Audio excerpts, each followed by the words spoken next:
and welcome to Inside Indy. In this edition of Inside Indy, we have an author in the studio, author slash psychologist.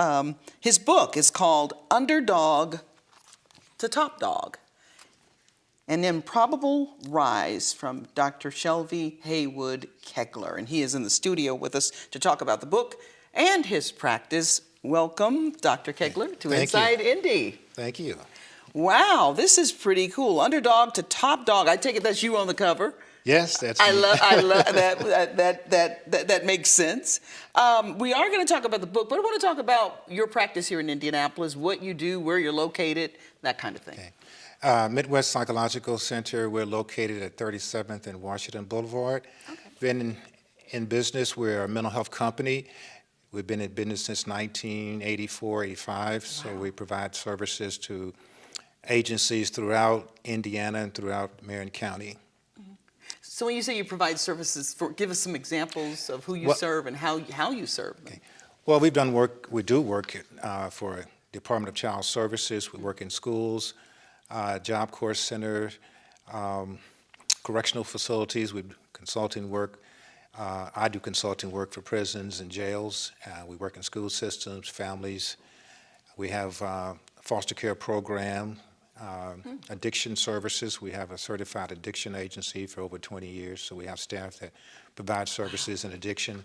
So we did have a group home for adolescent boys, which we don't have any longer, but we provide a variety of services. Mm-hmm. So it sounds like in your practice, you're serving those organizations that address so many issues in our community. I heard a lot of issues there. Yes. So how much of what goes on in our community is psychological? Well, there's a psychological element to everything that's happening in our community. Schools, school failure, or violence in the community, all of that relates to what's happening. The correctional system, the overpopulation of minorities in the correctional system, the reentry, recidivism, all of that has a psychological / mental health component. Mm-hmm. So you see a news story on television, do you quickly go to the psychological explanation for that? And are you able to identify it when you see it? Sometimes I am. We discuss some things in our administrative meeting. And sometimes we can see something that happens in the news and we expect that we will get a call later about that particular case. If it's a child case, we expect to get a call because we deal with the most difficult cases. And sometimes I get calls because I do competency and insanity cases for the criminal justice system. One of my specialties is forensic psychology. So if you see something in the news, sometimes we expect to get a call. Okay, you're like that guy we see on Law and Order sitting in the jury box. I mean, in the the judges up there at the top of with the judge, right? I mean, when you're being questioned during the trial. Yes, yes. Wow. So could you give us an example of how you break something down psychologically? I don't know if you want to name a case or an example, because you mentioned children oftentimes, whether it's abuse in certain cases, or we're talking about crimes. I'm just trying to give the viewers an example of how you work. Well, most of the agencies we contract with send clients to us. Okay. So when we work with the clients, we first have to see the client. We have psychometrists who will do an evaluation, or they come in for an evaluation. After the evaluation, then we determine what's going to happen with that case or that family, how we're going to best address whatever the issue might be. If it's in the correctional system, that sometimes I'll meet with the attorneys who represent the clients, and we develop a plan from there. Okay. We've consulted to most of the school systems in Marion County over the years in emotionally handicapped classes or adolescents.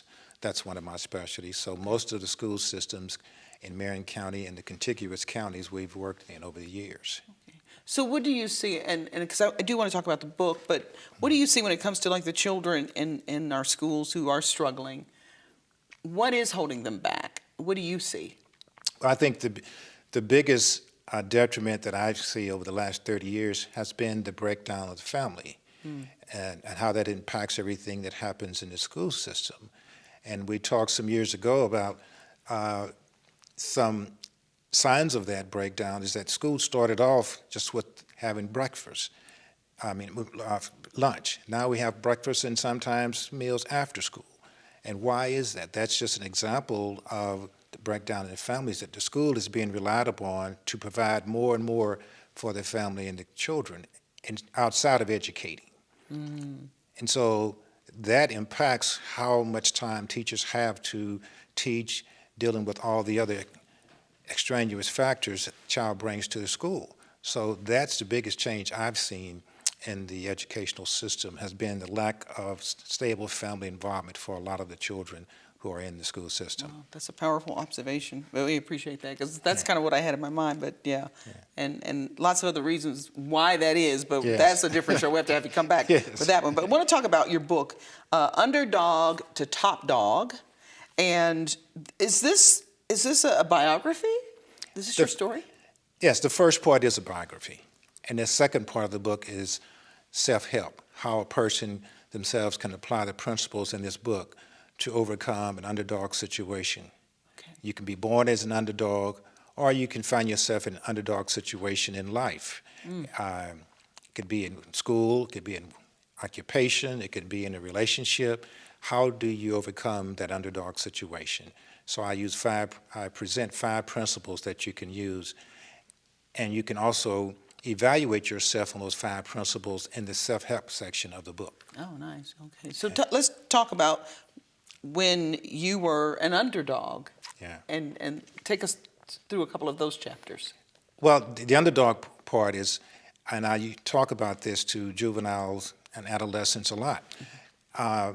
If you're born out of wedlock, you're not raised in a two-parent household. If you don't know one of your parents, if you don't know your father or your mother, then if you're poor, if you're born into poverty and you're raised in poverty. All of those I just mentioned is what I was born out of wedlock. I never knew my father, and I was raised very poor in a poverty situation. And so that's what I mean by being an underdog. I was born as an underdog. Where were you born? I was born in Mississippi. Mississippi, down south. Yes, All right. close to Memphis. Okay. Yeah. So And I was raised in Illinois, but I was born there. Oh, okay. Okay. So you came up north, and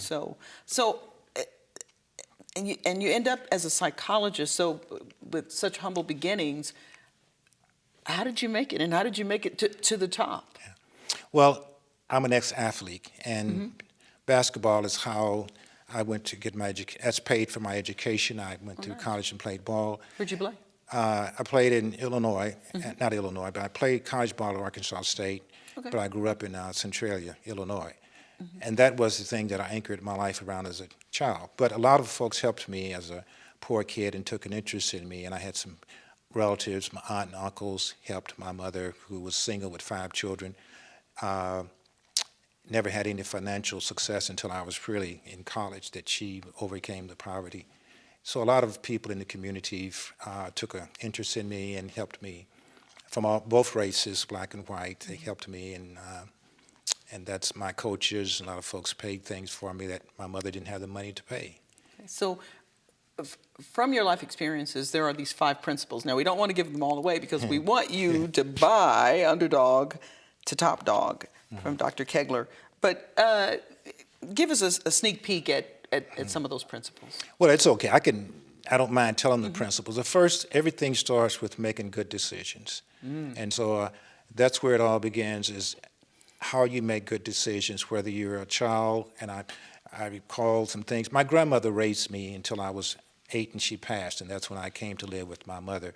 So how you make good decisions, and some of the principles and things she had told me, that's how I based my decisions on as a child.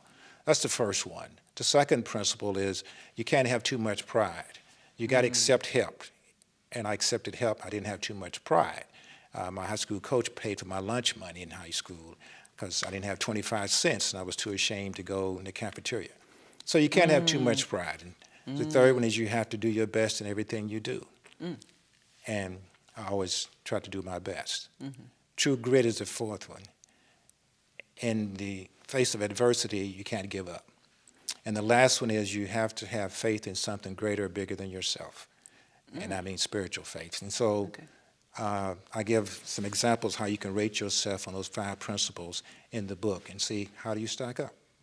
Now, you said something interesting about one of those principles. You said to accept help. Yes. Is it okay to ask for help? What do you think about that? Because sometimes, you know, and maybe that's the pride that keeps you from asking. Yeah. But they're two different things. But what about asking people for help? I think that's part of the issue of if you see that you have a need and there is an opportunity. Yeah, we do that a lot with agencies, but with individuals, sometimes it's hard to go ask an individual for help. I give some examples in there, how I came from being a C student to a top student, and I went and asked for help in statistics, advanced statistics, and I had 2 college degrees, but a sophomore in school helped me at a tutoring center. I went and said, you know, I have to have all A's in this statisticals, so I can't take a chance of getting anything less than an A. And I was at Indiana University in my doctoral program, and I went to the center, and they said, that kid over there is a brilliant. And I said, well, I need some help. He had more problem with me having 2 degrees than I did taking his help. That's something. Yeah, and it wasn't just elementary. I mean, I was pretty good at stats, but we're talking about, you know, a lot of hours. So that's an example of how I give that you accept help. Okay. Yeah. Okay. Good advice. Good advice. So, well, we're going to have to go, but I'd love to have you come back at some point to talk Sure. about these community issues and Sure, be happy to. and enlighten us on what's going on out there in the Indianapolis community. But this is pretty cool. The book is Underdog to Top Dog with Dr. Keglar. Thanks so much. Thank you. For joining us on Inside Indy. And when we come back, we'll be talking to Shar Brown of Shar's Medical Supplies about help and hope and happiness for breast cancer survivors after this.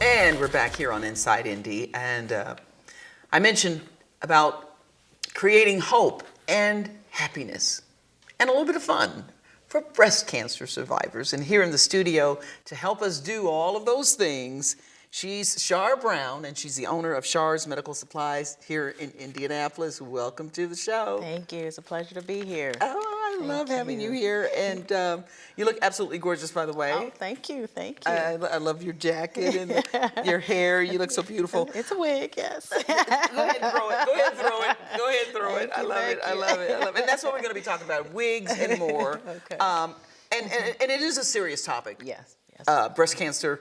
But you help survivors through your business. Tell people how you do that. The way that I help survivors is when they're first diagnosed with cancer, they come to me because their doctor referred them to me because of going through chemo, you do lose your hair. And so that's the first major thing that they tell them that they want to look for before it starts, coming out. And so when they come to me, I help them get fitted for the right color, the style, the look that they're looking for. Okay. So that's the main thing that I help out with. But also when they're done with chemotherapy and have surgery because of breast cancer, I help them with the compression garments and mastectomy bras. Okay. So let's talk about the compression garments and mastectomy bras. So tell us, you brought a couple of items here. Yes. So what's this? And I love that color. It's so peachy and This pretty. is beautiful. This here is a bra, that you wear every day, but it has no wire. The difference with this one for women that had a mastectomy done, they can put the form inside of the pocket of the bra, which gives them that balance that they need and also symmetry. Okay. So that's what Okay. that is for. Okay. Yes. And that you mentioned the word balance. It's something most people wouldn't think about. Tell us what's going on with balance. Well, the balance, because our body is used to having that weight, and when they have either a bilateral or just one breast removed, they lost that weight. So you find yourself either slouching or just feeling like you're off balance because you're missing the weight of your breast. Right. And so that's what this form here is to help Okay. the women for. Okay, because that's interesting because there's so much we take for granted Yes. when we have not gone through something like that. Yes, it is. And that when someone loses a breast, and we not knowing what that person might be going through, and certainly didn't think about that in terms of balance, and it might even affect the way that you sit because we're just so accustomed that things are just there. God made them, and we go on with our lives every day until it's missing. So that's pretty interesting. Yes. And so you would come in and I would measure you to make sure the fit is right, and you would pick out your styles, and these are covered through insurance. Women would receive these every 3 months and paid through their insurance, depending on what insurance they have. Okay. And I would verify that, and I would also file it for them. Oh, nice, nice. Okay, nice, very nice. So, okay, so this is one of the things that a breast cancer survivor would appreciate very much. Yes. So what other things do you offer? Well, as far as with the wigs, I offer medical wigs. These you can't find just in your normal wig store. You have to go to a medical provider as myself. Okay. I am a DME provider for the wigs. So this has a medical capping, and when I say a medical capping, when you part this, it looks like your scalp through the wig. It gives you the Nice, illusion, and you can also look at curl that. it. It's very natural, where you can put heat in it. So it's that? very Wow. natural. Wow, okay. Yes. And then you have one, and these are also billable through insurance. Wow, okay, because I was thinking like, Yes. think things that we typically think of for glamour purposes, but it is for a medical reason, so medical therefore it's reason. covered. That's right. And I do have alopecia, and so I do have clients, you may not be going through chemo, but maybe just a thinning hair or a hair loss problem. And so that's what got me into the business of doing this okay. and so forth. Okay, now tell me about this particular wig. This one is, you would call a regular machine weft wig. You don't have the scalp look, but you do have the fullness to give you the height. Some women want a little height in their wig, and you can, tease it. Okay, okay. You can't curl it. This one is synthetic. So, Okay. But it's shake and go. It will save you 30 Shake- minutes getting dressed in the morning. Oh, wow, Yes, so yeah. it Shake just- and go. Shake I and love go. that. I love that. Okay. That's Yes. very nice, very nice. Yes. So, how do the women, and I would think, what about men? Okay, men, I do have men that come in for wigs, and I have men that's going through chemo that may want to keep their look with their hair, and I have men wigs. So the same thing, I would fit them and measure them, make sure the fit is right and the color is right, and it is also billable. So when they come in, and there's the anxiety, the fear, and things they have to go through, and whether it's dealing with the bras that they need, and then they come to this, how do they feel afterwards? Well, after I show After them, you've- I can help them, and they feel like themselves again. Oh, very, very satisfied, very happy. Sometimes they give me hugs and they thank me, and because sometimes people don't want to leave their home because of the fact that they lost their hair, not because of the chemo, but because of their appearance. So that. Sometimes I say, I don't know if this is right, but sometimes I say this is like a medicine to people because when they put it on, they feel good about themselves. They feel like they're self again. Anything that gets you to feeling the way you used to feel. Anything that takes me back to being normal. Normal, that's right. Right, because That's so right. much what they're going through, at least it feels That's right. abnormal. Now, what's this here? I see this. This here is Sleeve of- a compression sleeve. So this is when ladies have lymphedema in their arm that hold the swelling, to help the swelling go down. It gives them like more of a support to help with the swelling in their arm, because you do get lymphedema. Some do, some don't. Okay. But the doctors recommend that this is used for that swelling in the arm. Wow. Okay. Again, something else I would not have thought about, but that's good to know that that's available. Yeah. And now that I think I've seen that in different colors or something Yes, at your shop. it does. It comes in different styles. That sometimes you can get them that looks like tattoos, little designs on Okay, them, you know, to yeah. be fancy or fun. Right. You know, so it can come in also black, blue, different solid colors, but also prints. Okay. Yes. Okay. Okay. And some insurance also built for this too. Nice. Yes, you can nice. bill for this. And that is so important. Yes, it Because is. again, a lot of times people would not think this. Yes, Like, yes. oh, I'll have to, I don't want to go get that because I have to pay out of my pocket. No, Right. it's covered by insurance. That's right. So now you brought a shoe. I did. So Just this one. is for a different topic, so to speak, right? Because we're talking about breast cancer survivors, but I know. you serve yes. diabetics as well. I do, but also women that's going through chemo, Mm-hmm. they get the tingling in their feet due to neuropathy. So that's what this helps for too. So I've had a couple of clients come to me within a week that told me that they have the neuropathy, but they're not diabetic, but they experience that Really? tingling and Okay, swelling okay. in their feet, and that these shoes really help them. It has a shank in it, which give you support and stability, and also it's the width of it, gives you room for the swelling. Okay. So that's why it's also approved by Medicare, because this is a medical shoe. Nice. Okay. So well-made shoes. Well-made I don't shoe. know what we're wearing out there. Yes. I don't even know what I have on my bike. Yes. Yeah, look at that! Look at the little sparkle light. Those are cute. And they're hard Yes. to ball. Actually, I did that myself. I stuck those on there. I needed them for an event, and I stuck the. Oh, little, you did that? I did that myself. Oh, yeah. that's So- neat.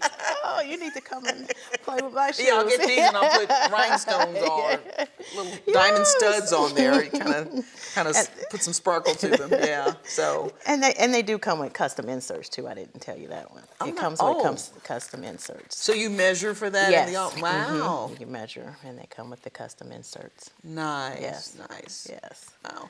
I would think your customers feel just special because everything's customized and giving people that Yes. attention. That's right. That's Yeah. right.